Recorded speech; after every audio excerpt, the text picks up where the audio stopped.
सलातु दुरूद मुहम्मद आले मुहम्मद जे मथां बुलंद बावास नंढा वॾा पोढ़ा जवान आयल मेहमान चाचड़ साहिबान अॼु हिन कोठे ॻोठ जे बिल्कुलु मुतसिल नज़दीक अॼु हिन इदारे जे तरफ़ां बिरादरे मुकर्रम मौलाना अब्दुल क़य्यूम जे दावत ते अचण वारो सालियाने जलसे में शरीक थियण वारो जे तव्हां सां अॼु हिन पन्नो वाकिल शहर जे मुतसिल सांगी और हिंगोरे जे क़रीब आशिकन दीवानन परवानन ईमान वारन जो दुरूद पढ़ियल महबूब जे रोज़े अतर ते मलाइक खणी वींदा मुंहिंजो विजदान थो चवे हे बंदा रब खे वणी वींदा इंशाअल्लाह हिननि जा गुनाह छणी वींदा दुरूद जिथ कित सलाम बुलंद आवाज़ सां ऐं जिथे मुंहिंजो आवाज़ पहुचे थो घरनि जे अंदरि मुंहिंजियूं अमड़ियूं अदड़ियूं भेनरियूं बि दुरूद पाक पढ़नि छो त औरतुनि जो बि इस्लाम में वॾो किरदार आहे पैगंबर जो उन सां प्यार आहे उहे बि मुहम्मद करीम जूं उम्मतियाणियूं हन उहे औरतूं वॾियूं सियाणियूं हन अल्लाहुम्मा सल्लि अला मुहम्मदिन नबिय्यिल उम्मी व अला आलिही व अस्हाबिही व अज़वाजिही व ज़ुर्रिय्यातिही व अहले बैतिही अजमाइन। खुदा ने ज़ीनत बख्शी है अफलाक के रोशन तारों से खुदा ने ज़ीनत बख्शी है अफलाक के रोशन तारों से इस्लाम ने रौनक पाई है महबूब खुदा के यारों से क्यों होते खिफा पूछो तो जरा अगयारों से तारीख सहाबा साबित है कुरान के 30वें पारों से तारीख सहाबा साबित है कुरान के 30वें पारों से अबू बकर उमर है समो बसर उस्मान अली है कल्बो जिगर महबूब मुहम्मद को मंजूर नजर क्यों हो न मोहब्बत चारों से समझ लेता है जो शाने मोहम्मद समझ लेता है जो शाने मोहम्मद वो हो जाता है कुर्बानी मोहम्मद सच्चो सल्लल्लाहु अलैहि वसल्लम हुस्न यूसुफ पर फकत आशिक जुलेखा थी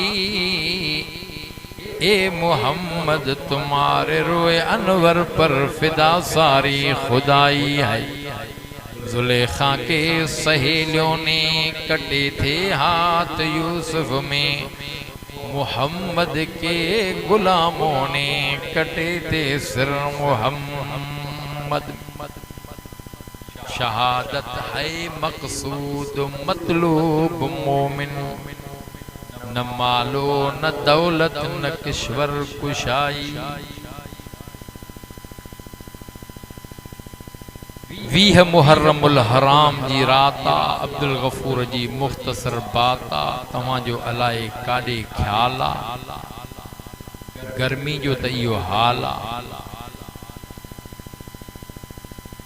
1448 हिजरिया ताल के पन्नो वाकिल हिंगोरो शरीफ जे करीब ॻोठ कोठो जे नज़दीक अज हिन इदारे जे तरफां बिरादरी मुकर्रम व मुहतरम मौलाना अब्दुल क़य्यूम जे सालियाने जलसे में शुहदाए इस्लाम जे हवाले सां जेको रखियल रिथियल मुनाकिद थियल में शिरकत नसीब थिया। मर्दे मुजाहिद अब्दुल बास जो बार बार राब्तो हो वायदो हो।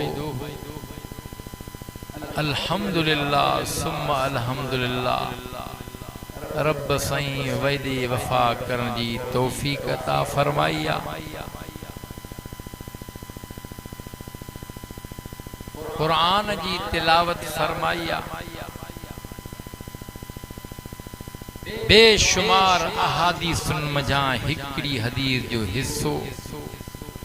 अवां जे सामूं कुछ बुजुर्गन जा अशार नबीअ जा यार वफादार कुर्बदार सच्चार इन्हनि जी पैगंबर सां अहिड़ी अकीदत मुहब्बत इताअत हिकु मुहब्बत बिया इताअत हिकड़ी मुहब्बत फितरिया बी मुहब्बत अकुलिया। तवज्जो आहे ओ नौजवान पेड़े शाही सामो कुरान आहे। मालिक मेहरबान आहे वो तो वडो कदरदान आहे। सब कुछ हिन में ही आहे।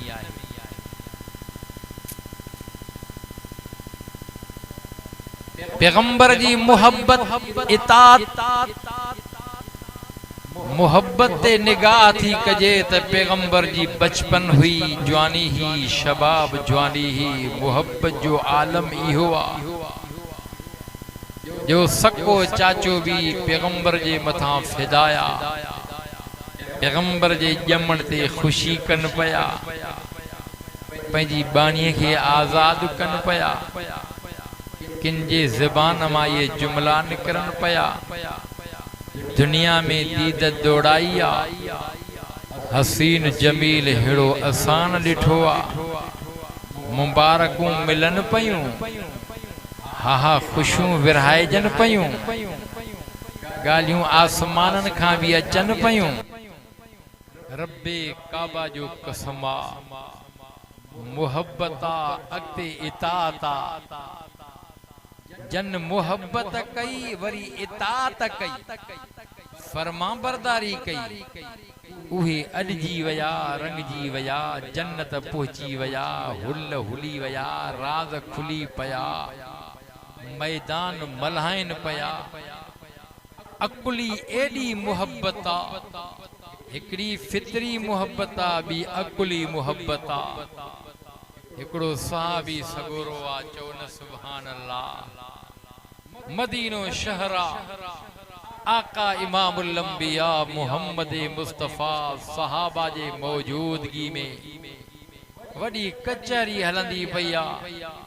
हाओ हिकड़ो साहबी मिस्कीन गरीबा जंहिंजे टिकण ते मथे ते खजूर जो टोकरो आ होका ॾींदो पयो आ खारकूं विकणंदो पयो आ। महबूब जे कचहरीअ में हीअं ॾिसी करे वेझो थी पयो आ। इन मौके ते उन जे वात में खजूरा वात मां खजूर खाईंदो पयो आ। इमामुल अंबिया ऐलान कयो आ केरा जेको ही खत उन बादशाह ॾे खणी वञे जंहिं नुबुव्वत जी दावा कई आ उन दज्जाल ॾे ही खत पहुचाए। खुदा जो कसम आ उन सहाबी हम न कई तम न सोच कई न विचार कयो।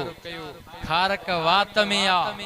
उतां रड़ करे चवे तो अल्लाह जा रसूल यो खत मां खणी वेंदुसि। जेके मौजूद सहाबी हुया उन जे जवाब में गाल्हाइण में रड़ करण में पैगंबर सल्लल्लाहु अलैहि वसल्लम के सामू चवण में खारक खाइण में कुछ जरा निकता फुहारा खारक जा निकता कुछ सहाबिन जे मथों पया। हिकड़े चयो यार खारक त खाई वठ एडी तकड़ थी खारक त खाई वठो। चवण लगो यार खारक खाइण में मता वक्त लगी वञे को ॿियो नंबर खणी वञे। हुजूर अनवर सल्लल्लाहु अलैहि वसल्लम उन सहाबी सगोरे खे खत भी दिनो आ छो त अव्वल आगराई करण वारो उहो आ रड़ करे चौंदो पियो अल्लाह जा रसूल इहो खत बादशाह उन कज़ाब कूड़े दज्जाल तई माथो खणी वञा खुदा जो कसम मा साईं फरमायो वेझो आ हे मुझो घोड़ो भी थी हे भालो भी थी ओ सोना सहाबी बस तू वञ हे खत खणी रब्बे काबा जो कसम आ उहो सहाबी जंहिंजो नालो हबीब आ सहाबी था फरमाइन पैगंबर सल्लल्लाहु अलैहि वसल्लम जॾहिं पंहिंजो घोड़ो उनखे ॾिनो आ जॾहिं घोड़े सवार थियो आ एॾो ख़ुशीअ में निकिरी पियो आ ईअं लॻे पियो ॼण बादशाह थो वञे पियो ॼण घोड़े ते वॾो सवार थो वञे पियो बस निकरी पयो न घर वयो न पोइते सोचे पयो एक बार न हुया दर्जन बारन जो आ 12 बार हुया घरवारी भी आ एकड़ो खीर पिया को बार भी आ खुदा जो कसम आ ठोकरे जी पचर छजई खार कंजे उन टुबड़े जी पचर छजई खार कंजे टोकरे के छजई घोड़े ते सवार थी करे हली पयो सहाबी था फरमाइन पिया इए लगे पयो जण त को बादशाह थो वने पयो वडे तम तराक सा वडे शौक सा यो सहाबी वने पयो हलंदे हलंदे हाओ बादशाह जी भी कचहरिया उन कज़ाब कूड़े दज्जाल जी भी कचहरिया खलक वेठिया हम न के तम घोड़े सूदो ट्रपी पयो उन भाले बड़शे सा हा हा उए जेके काली न लगल होया उनन के भी टोड़ी दो वयो सामो बादशाह जी आडो खत पेश करे पयो बादशाह हैरान थी वयो जै नबूवत जी दावा कही बादशाह ये खत पढ़ी करे हैरान थी करे पुछा करे किथा आयो आ ये खत कंजो खणी आयो आ जे बादशाह सब कुछ खत में लिखल थी तू नथो सुञाणे ही सुन्नत मुबारक असा उन रहबर रसूल जा गुलाम आहियूं असा के परे खां मानू दिसी करे सुञाणदा हन हे रसूलुल्लाह सल्लल्लाहु अलैहि वसल्लम जो खत तोड़े खणी आयो आ पढ़ डिजे भी को नथो पयो हैरान बादशाह थी करे पूछे पयो हाउ दिसे पयो खत के पढ़े पयो खत में लिखल हुयो तो मुहम्मदुर रसूलुल्लाह अल्लाह जो सच्चो रसूल जे दज्जाल कज़ाब कूड़ा तो नबूवत जी दावा कया तू कूड़ो आ जने ये जुमला पढ़े थो पयो एकदम गुस्सो कावड़ एडो वठी वयो उन सहाबी के चवे पयो तोखे खबर ना है छा केड़ी जाय ते पहुतो आ ते सब खबर आ वध में वध मारे छडी दे न मरण ए शहादत जे मौत के गोलणा आयो आ घर न वयो आ एतरी बादशाह के कावड़ाई खणी तरार सहाबी के हयाई बाह कपजी वई बादशाह तो चवेस पियो अन्या भी मौको थी सुधरी वञ समझी वञ उन रसूल जी दावा छडे वञ माखे सच्चो समझ ए पंहिंजे प्रोग्राम पैगाम ता हटी वञ सहाबी तो फरमाए छा थो चवे पयो हे त बाह कपी थी पर मुझो उज़बो उज़बो गतरा गतरा कंदे मां शहादत जे मौत के त गोलणा आयो आ मायो यकीन कयुम पे इयो समझुम पे विंदुस मुखे कत्ल कयो विंदो कोन छजो विंदो मां घर भी न वयो आ रसूलुल्लाह ऐलान कयो उते जज्बात में पैगंबर के मां चयो आका इयो खत माथो खणी वञा बादशाह तू चवे छा थो घर कोन विंदुस मोटी कोन विंदुस मां शहादत जे मौत के पाण गोलिया पयो जे हुजे हा फिक्र त घर वञा हा घर जो सोचा हा घरवारी जो सोचा हा खीर पिया को बच्चो भी छॾे आयो आ हिक ॿ बच्चा नाहिन 12 बच्चा हन गरीब पंहिंजी जाइ ते आया पर हुजूर अनवर सल्लल्लाहु अलैहि वसल्लम जी हर गाल के मथे कंदो आया मां त शहादत जो मौत तस्लीम करण आयो आ वध में वध मारींदे न कत्ल कंदे न बादशाह के गुस्सो कावड़ायो ठकाव जे तरार करायस उन हबीब सहाबी जी सिर धड़का धार थी वयो शहीद थी पयो इमामुल अंबिया मोहम्मद मुस्तफा मस्जिद नबवी में होया पैगंबर सल्लल्लाहु अलैहि वसल्लम वट हा जिब्राइल अमीन रिपोर्ट खणी आयो हुजूर अनवर सल्लल्लाहु अलैहि वसल्लम ये मथे निहारियो अखिन मां लुड़क किरी पया ओ कोठे गोठ जा मुसलमानो साहबिन पुछा के अल्लाह जा रसूल छो भला अखिन मां एडो पानी वहे पयो लुड़क किरन पया शा माजराया शा हिकमता शा राजा अल्लाह जे रसूल फरमायो मुजा सहाबियो उन जालिम कज़ाब कूड़े मुझे सहाबी सगोरे के हबीब के शहीद करे छजो आ हबीब जेला अल्लाह अठई दरवाजा जन्नत जा खोले छजान उन जे इंतजार में हुरूं कसरूं इंतजार में हन शहादत है मकसूद मतलूब मोमिन न मालो न दौलत न किश्वर कुशाई ओ कोठे गोठ हेंगोरे सांगिए का इर्द गिर्द का आयलो इंसानो मुसलमानो रब्बे काबा जो कसम ईमानदार मुसलमान द शहादत जो मौत गोलींदो आ शहादत जे मौत जी तमन्ना रखंदो आ जंहिंखे ख़बर आ इमामुल अंबिया मोहम्मद मुस्तफा सल्लल्लाहु अलैहि वसल्लम फरमायो मुझा उम्मतियो शहादत जे मौत जी तमन्ना कंदा रहो घुर कंदा रहो ओ मालिक जे कदे मेहरबान थी पवे शहादत जो मौत ॾींदो आ शहादत जो मौत नेमत थी शहादत जो मौत मेहणो मयार न थी रब्बे काबा जो कसम सहाबा किराम रिज़वानुल्लाहि अलैहि अजमईन शहादत जे मौत के गोलींदा जंगे उहद जो मैदान कुछ लरश थी पई इज्तिहादी गलती सहाबा खां थी वई वह जाए छॾे वया हा मुनाफिक भी भजी वया काफर हेदा फ्री करे पहुंची पया इमामुल अंबिया मोहम्मद मुस्तफा भी जख्मी थी पया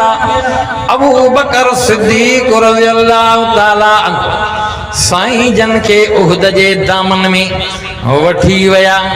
मथे गारा अबू बकर साईं जन जो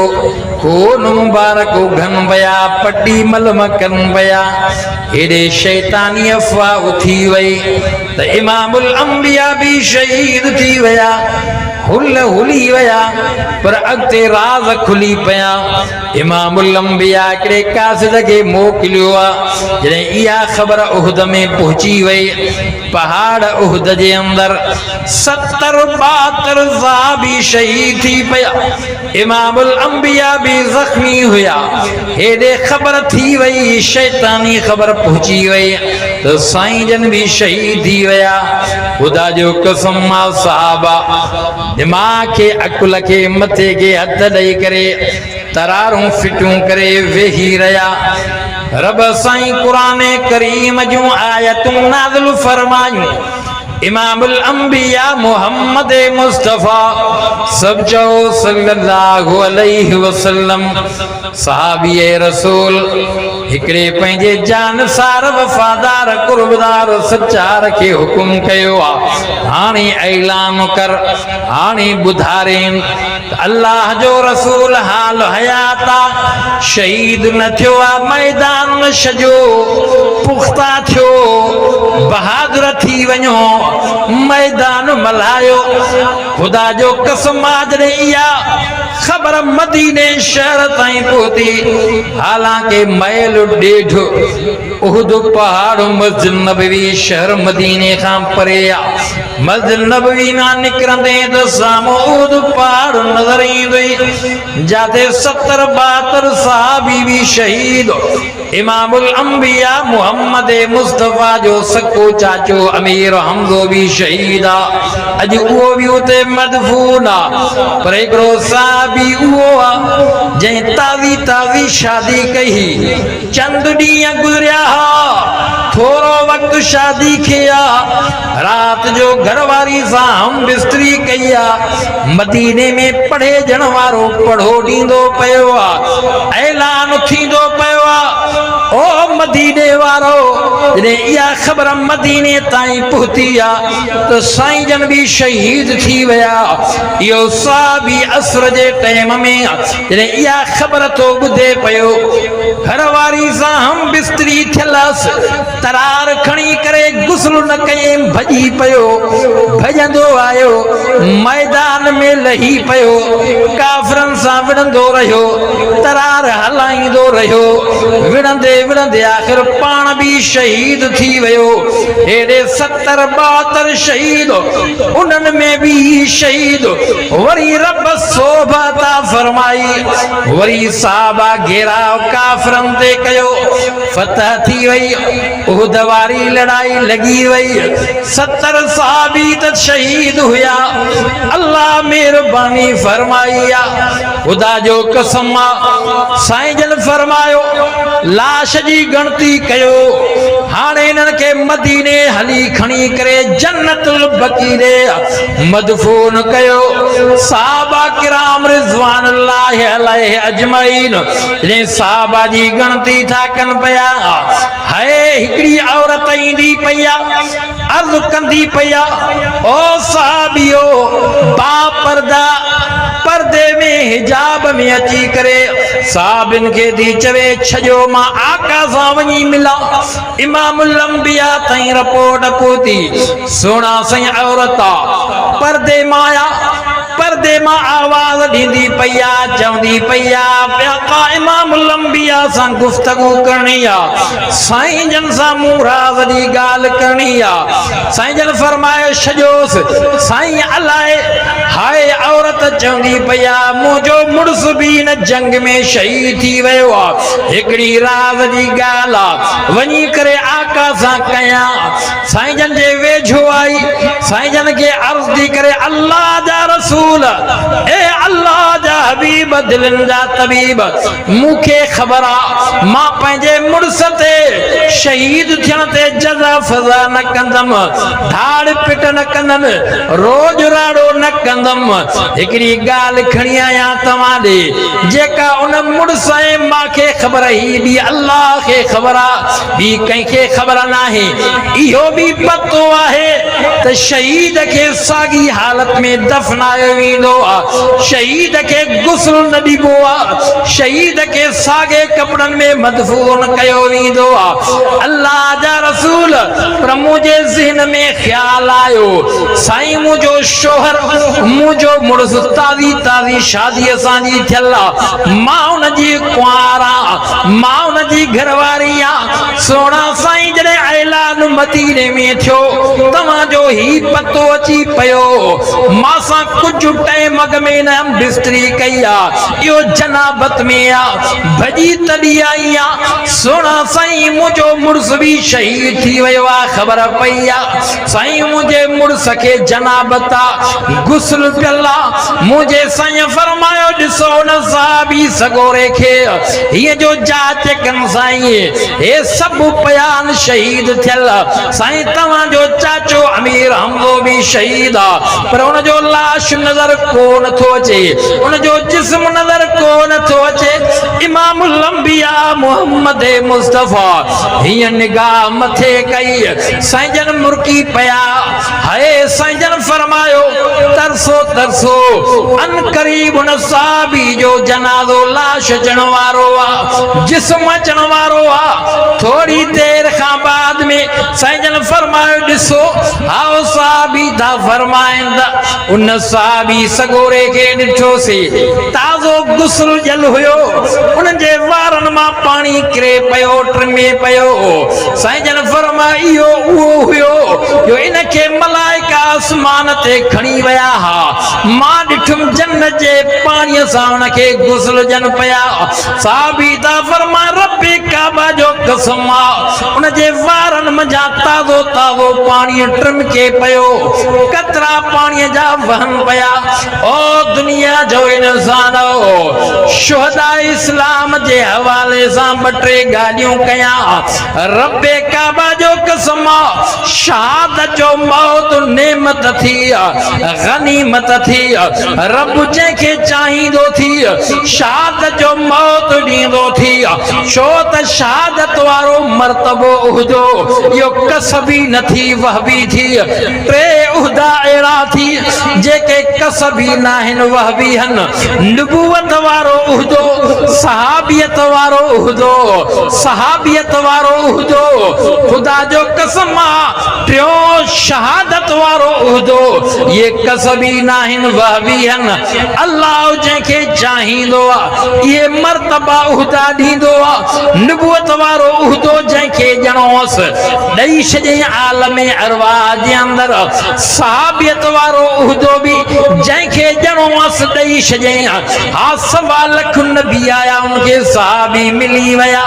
इमामुल अंबिया 63 साल जिंदगी मक्के में मदीने में बचपन खां वठी करे आखिरी मराहिल ताईं नबूवत जे ऐलान करण खां बाद में 13 साल मक्के में 10 साल मदीने में जुड़ंदा वया, विहंदा वया, ईंदा वया, रब जे तरफ़ां चूंडबा वया। रब चूंडे मोकिलींदो वयो, के फारस खां आयो, के हबश खां आयो, को किथां, को मदीने खां, को मक्के खां। इमामुल अंबिया जा भर जलू बणिया। इमामुल अंबिया मुहम्मद मुस्तफा सां साथ ॾियनि पिया। रब्बे काबा जो कसम आ उहे सहाबी हुया, उहदा जंहिंखे मिलणा हा मिली विया। हा मां अॼु दावा सां थो चवां, सहाबा खां बाद में ताबईन, ताबईन खां बाद में तबा ताबईन, तबा ताबईन खां बाद में ये सिलसिलो अॼु ताईं। अॼु दुनिया जा वली सभु हिक पासे कर, सहाबी जे शान बराबर न थींदा, पर सभु सहाबी हिक भर हुजनि, कंहिं नबी रसूल जे शान बराबर न थींदा, पर जाते सभु नबी रसूल गॾु हुजनि। खुदा जो कसम आहे इंतज़ार बि कनि, पर मिठड़े मुहम्मद करीम जे शान बराबर न थींदा। हा बैतुल मुक़द्दस में सभु नबी रसूल गॾु हुया। मुस्तफ़ा मक्के मां निकिरी करे रातो रात सफ़र तय करे बैतुल मुक़द्दस में अची विया, पुॼी विया, हुल हुली विया, राज़ खुली पिया। सभु नबी रसूल मिलन पिया, मरहबा कनि पिया। उहे वाइदा जेके रब नबियनि रसूलनि सां कया पाड़जी विया, पूरा थी विया। मुहम्मद मुस्तफ़ा अञा मथे विया। अर्ज़ पे कयुमि अॼु जो दौर जो वली, वलियनि जी विलायत खे मञूं था, वलियनि जी करामत खे मञूं था। ग़लत माण्हुनि जे ज़हन में ग़लत फहमी वेठल आहे। खुदा जो कसम हिकिड़ा चवंदा आहिनि इमामनि खे नथा मञनि, वरी ॿिया चवनि था साईं वलियनि खे नथा मञनि, वरी टियां था चवनि साईं हे नबियनि खे नथा मञनि। मां पंहिंजे ईमान अक़ीदे जी ॻाल्हि कयूं वञा। ओ चाचड़ साहिबान, रब्बे काबा जो कसम वलीअ जी विलायत बरहक, वलियनि जी करामत बरहक, इमामनि जी इमामत बरहक, हा हा नबियनि जी नबूवत ऐं मौजज़ा बरहक। तो मां जहिड़ा लखे माण्हू गॾु कर, वलीअ जे शान बराबर न थींदा, पर दुनिया जा सभु वलीअ गॾु कर, सोणे मुर्शिद इमाम अली मुर्तज़ा जे शान बराबर न थींदा। हाँ सब साहबी गॾु कर नबी रसूल जे शान बराबर न थींदा पर जाते सब नबी रसूल गॾु हुजनि बैतुल मुक़द्दस में इंतजार कनि मुस्तफ़ा पुॼी वञनि मुसल्ले ते बीहंद 1.25 लाख नबी रसूल पोयां हुजनि चओ न सुभान अल्लाह ॾाढियां ॾाढियां हे तमहीद आ वाइज़ अञा पोइते आ चओ न सुभान अल्लाह रब मौत ॾे त शहादत जो चवामी बटरे था चओ न मरंदव छा आ अग में भी मूंखां 2-3 बुजुर्ग वाइज़ करे विया मौत ते आ अल्लाह साईं तव्हां असांखे मौत ॾे त शहादत जो चओ आमीन सभई चओ आमीन भला जेके न मरंदा हथ त मथे कनि भला जेके मरंदा उहे हथ मथे कनि छो त मौत बरहका कफन में शका रब मौत ॾे त शहादत जो चओ आमीन ये 2 दर्जा हुया डिग्रियूं हुयूं मर्तबा हुया उन्हनि जा दरवाज़ा अल्लाह बंदि कया अॼु न को सहाबी थी सघंदो न नबी थी सघंदो कि न वलीअ थींदा साहिबे करामत जा मालिक रोज़ानो पंहिंजे मुरीदनि खे करामतूं ॾेखाइनि असां करामतुनि जा क़ाइल हूं पर दावा नथो करे सघे त मां सहाबी आहियां सहाबियत वारी डिग्री जंहिंखे मिलणी ही मिली वई हा न साईं नथी मिले वेझा हा सक्का चाचा हा इनकार कन पया मोहब्बत एडी आ इताद खां जवाब आ जहन्नम में पहुची वया जेके इतात भी कन पया मोहब्बत एडी कन पया सब कुछ पैगंबर ते फिदा कन पया कुर्बान कन पया बदर हुजे हुनैन खैबर खंदक तबूक हुजे सब कुछ पैगंबर जे मथा कुर्बान कन पया मौत शहादत जो ॻोल्हनि पया छा रब साईं मौत ॾे त शहादत जो ॿी हिकिड़ी ॻाल्हि कयां शुहदा इस्लाम जे हवाले सां ही जलसो आहे शुहदा इस्लाम एॾो वसी अरीज़ उनवान आहे जो सॼे साल जे ॾींहंनि रातिनि कलाकनि खे विरहायूं कलाक छा पर सारे साल जे मिंटनि खे विरहायूं हिकु हिकु मिंट हिकिड़े शहीद जे हवाले कयूं मिंट खुटी वेंदा रब्बे काबा जो कसम आहे शहीद जो अंग अखर वधी वेंदो आहे बदर जा शहीद हुनैन खैबर खंदक तबूक जा शहीद ओ सोना करबला जा शहीद करबला जा शहीद शहीद न शहीद माना घणा करबला जे सरजमीन ते इमाम हुसैन सां गॾु हिकु ॿ न हुया ॿाहिरि बि हुया संगती साथी भी हुया 70-72 करबला जे सरजमीन ते पंहिंजे प्यारे भाउ हुसैन सां गॾु भाइरनि भी जाम जो नज़रानो पेश कयो आहे हिक जो नालो अबू बकर ॿिए जो नालो उमर टे जो नालो उस्मान ओ 14 सदीअ जा मुस्लमान कर ध्यान खुदा जो कसम एड़न शहीदन जो लिखियल आहे कुरान में बयान जेके भी दीन इस्लाम ते सिर ॾींदा हा हक़ सच चवंदे विड़ंदे लड़ंदे कत्ल थी वेंदा उन्हनि जे लाइ रब कुरान में ही हुक्म जारी कया फरमायई वला तक़ूलू लिमन युक़तलु फी सबीलिल्लाह अमवात बल अहया वलाकिन ला तशूरून रब तो फरमाए मुझो बानो जेके मुझे राह में रस्ते में कत्ल थी वया इहे मोवल न थव ये जियरा तव्हांजे सोच समझ खां अल्लाह तो चवे बाणो गाल मथे आ तव्हां समझी न सघंदा त ये जियरा कीअं बी जाइ ते रब करीम फरमायो आ वला तहसबन्नल्लज़ीन क़ुतिलू फी सबीलिल्लाहि अमवाता बल अहयाउन इंद रब्बिहिम युरज़क़ून। रब जो फरमाए न गुमान कजो उन्हनि जे लाइ जेके मुंहिंजे रस्ते में क़त्ल थी विया मरण जो। इहे जीअरा इहे त मां अल्लाह जो रिज़्क़ खाइनि था। मौला कीअं खाइनि था? क़ुरान के समझण जे लाइ हदीस जो समझण ज़रूरी थी। हदीस के समझण जे लाइ फ़िक़्ह जो समझण ज़रूरी थी। फ़िक़्ह के समझण जे लाइ उलमा ॾे अचणु ज़रूरी थी। क़ुरान में इहा ॻाल्हि रब कई थी इंद रब्बिहिम युरज़क़ून। रब जो फरमाए इहो मुंहिंजो रिज़्क़ खाइनि था। मौला ॻाल्हि सम्झ में न आई। हलो पैगंबर जी दरबार में हली करे पुछा कयूं ओ नबियनि जा सरदार इमामुल अंबिया हीअं त ॾिसण में ईंदो पियो आहे तरार जा घाव सिर धड़ खां धार लॻो पियो आहे। न उथी सघे थो न वठी सघे थो। सोना साईं हे त मोह पियो आहे न ॾिसी सघे थो न सुञाणे सघे थो। जिस्म गतरा गतरा लॻो पियो आहे। इहो जीअरो कीअं आहे? मुंहिंजे साईं फरमायो ओ मुंहिंजा उम्मतियो ईमानदारो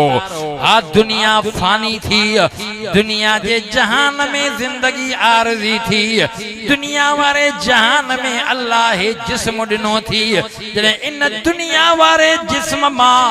हा रूह निकिरंदो आहे बाने के रब जो दीदार थींदो आहे। जन्नत जो साम्हूं नज़ारो हूंदो आहे। तॾहिं त शहीद जे जिस्म खे एतिरो बि इज़ाउ न ईंदो आहे जेतिरो मच्छर या केवल चक पाए। छो त इन महिल में अल्लाह जे दीदार में मऊ मस्ती ईंदो आहे। हुनखे पतो ई न हूंदो आहे आख़िरी घड़ी जे अंदर इनखे अल्लाह जो दीदार थींदो आहे। हा जिस्म मां जॾहिं रूह निकिरी करे रब्बे काबा जो कसम ही जिस्म हिन दुनिया वारी ज़मीन में रूह खे अल्लाह ॿियो जिस्म ॾींदो आहे। उन रूह खे अल्लाह जन्नत जे सावन परंदन पखियुनि में विझी करे जन्नत जे हवाले करे अल्लाह जो हुकुम मिली वेंदो आहे ओ शहीदो ओ शहीद हुए सारी जन्नत तव्हां जे लाइ जिथां वणेव तिथां खाईंदा पींदा वतो। ये शहीद अल्लाह जे जन्नत में खाइन पियन था। हदीस पाक जे अंदर अचे थो साईं जन फरमायो पो शहीदन जे उन्हनि रूहनि खां अल्लाह पुछा थो करे छा खपेव छा खपेव छा खपेव। साईं पो कहिड़ी चॉइस था कनि कहिड़ी ख्वाहिश था कनि कहिड़ी तलब था कनि। अल्लाह जे रसूल फरमायो शहीदन जा रूह चवनि था मौला सागो दुनिया वारे जिस्म में मोटा तरुद्द अरवाहना फी अजसादिना हत्ता नुक़तल फी सबीलिक मर्रतन उखरा। मौला हिकु सगो सागे जिस्म में मोटा मौला जन्नत जे नेमतुनि में मज़ो पंहिंजी जाइ ते आ पर रब करीम दुनिया वारे जहान वारे जिस्म में मोटाए वरी हक़ सच चई अचूं विड़ी लड़ी करे हा क़त्ल थी अचूं हिकु दफ़ो ॿीहर दुनिया वारे जिस्म में मोटाए। ओ कोठे ॻोठ जो मुसलमानो इर्द गिर्द खां आयलो मेहमानो रब्बे काबा जो कसम आहे त मामलो दुनिया जो आहे होड़ो जन्नत जो मामलो आहे। जॾहिं दुनिया जो जहान फना थी वेंदो हमेशा वारो जहान शुरू थी वेंदो हिसाब किताब थींदो जन्नती जन्नत में वेंदो मुशरिक ऐं काफ़िर हमेशा जहन्नम में हूंदो। हा जन्नतनि जे लाइ रब जो ऐलान थींदो वरिज़वानुम मिनल्लाहि अकबर ज़ालिक हुवल फौज़ुल अज़ीम। जन्नतियो अज मां अल्लाह तव्हां ते एडो राज़ी आहियां। अज तव्हां वॾी मुराद माणी आया हो कामयाबी माणी आया हो ओ जन्नती अज तव्हां खटी आया हो। अज मां रब जो ऐलान आ अज मां रब खे राज़ी करे आया हो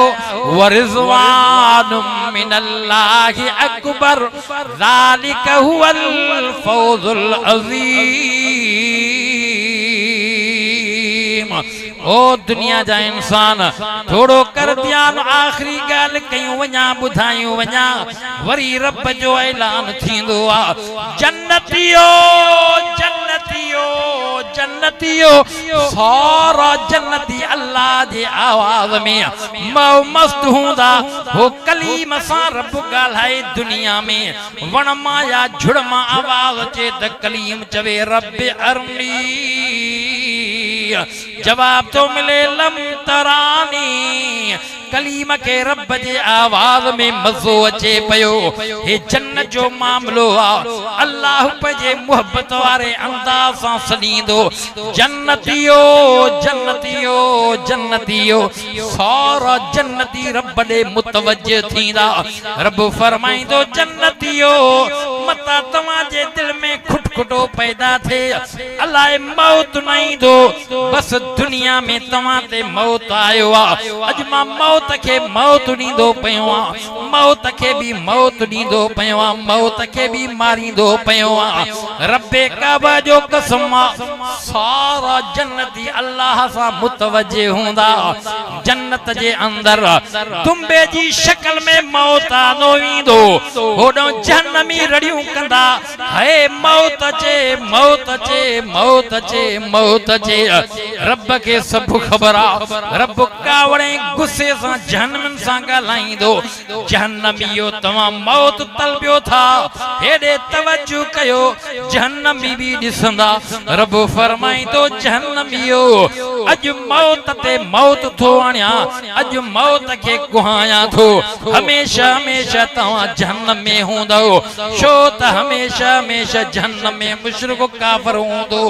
जहन्नम में जुए तलबींदा त मौत अचे इहो मामलो भी सवाल भी खत्म थी वेंदो जॾहिं इहो आसरो हूंदो त मौत अचे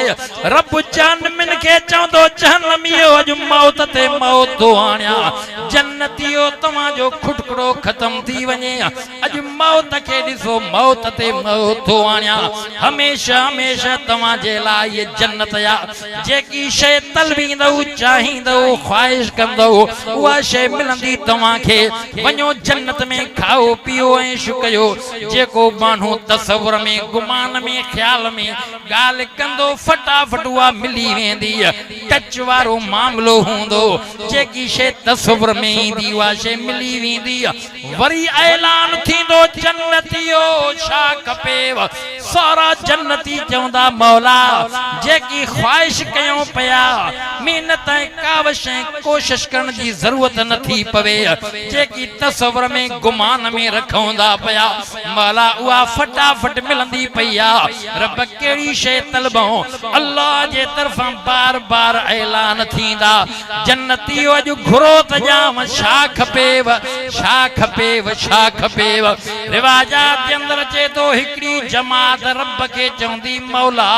ये बार बार पुछंदो पियो आहे रब जन्नत जे नेमतुनि में मज़ो पंहिंजी जाइ ते आहे मौला हिकु दफ़ो साॻो दुनिया वारे जहान में मोटा रब उते तुझो दीदार कयो से रब आखिरी वक्त जे अंदर हक सच चवंदे विड़ंदे लड़ंदे जने कत्ल थी पया से रब करीम वो लुत्फ मज़ो अॼु ताईं जन्नत में नथो मिले मौला सागो दुनिया वारे जहान में मोटा दुनिया जो इंसान और रब मुर्गी पौंदो रब तबसुम फरमाईंदो ऐलान कराईंदो जन्नतियो सारा पंहिंजे महलातन मां निकरी अचो सारा जन्नती पंहिंजे माड़न महलातन मां निकरींदा अल्लाह जे हा इन लुत्फ वारे अंदाज में मोहब्बत वारे अंदाज में रब जे गुफ्तगू में महो मस्त हूंदा पर्दा हटी वेंदा रब फरमाईंदो जन्नतियो हीअ जमात शहीद जी आहे जेका दुनिया जी ॻाल्हि कंदी पई आहे दुनिया वारो जहान फानी आरज़ी हो ख़त्म थी वियो हे दुनिया जे मोटन लाइ था कनि पिया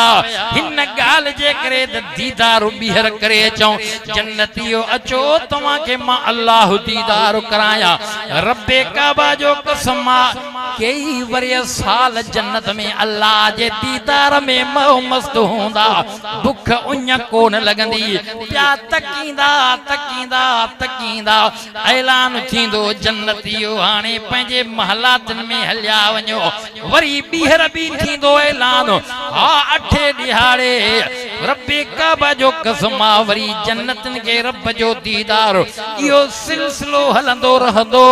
हलंदे हलंदे दुनिया जो जहान त खत्म थी वेंदो वो जान जॾहिं शुरू थींदो उन जान के फना न हूंदी हमेशा हमेशा रब्बी ऐलान थींदो जन्नतियो हे हमेशा वारो जहान वला खौफुन अलैहिम वला हुम यहज़नून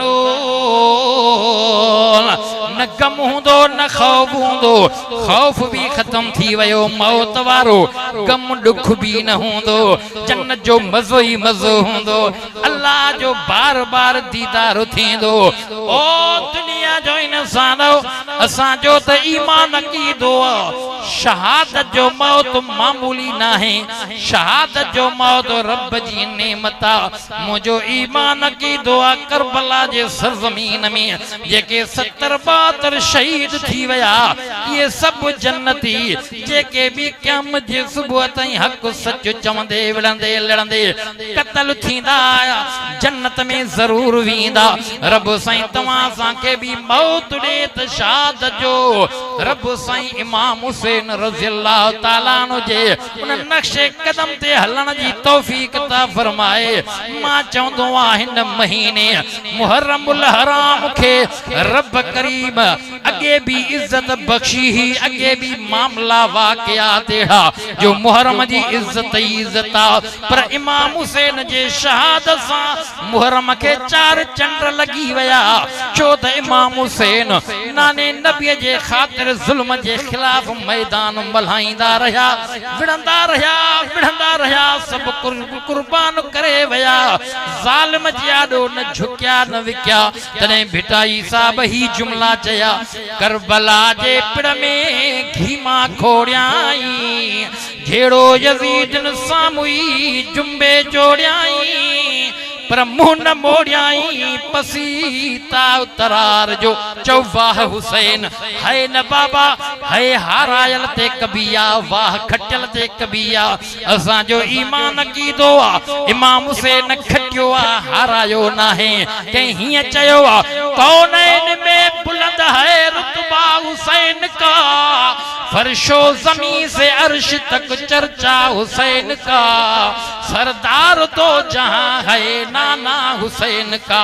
अली बाबा नबी नाना शराफत हो तो ऐसी हो चले खंजर करे सजदा इबादत हो तो ऐसी हो चौवाह हुसैन चल रब सच्चो हुसैनी बनाए